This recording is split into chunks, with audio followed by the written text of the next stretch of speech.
Hi there! In this video, I will give you a quick guide on how you can actually use Notion AI to take meeting notes. So listen carefully to each step that I will be explaining because I will describe everything clearly so you can follow it along even if your screen looks a little different. So yeah, before starting, you have to make sure that you have a Notion account with AI access.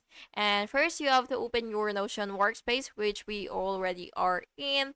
And what you will have to do is navigate to the page where you want the meeting notes. And now you will go to Notion AI and then you will click AI or as AI in the black menu, and then you can type a prompt like summarize this meeting or create an action items from this discussion, and then you can just press enter, and then Notion AI will generate notes or summaries. And yeah, you can edit the notes if needed and organize them into headings or checklists. And that's it. Thank you so much for watching this video, and I really hope that it was helpful for you. And if it was, please make sure to like and subscribe for more videos like this. Thank you and have a good day.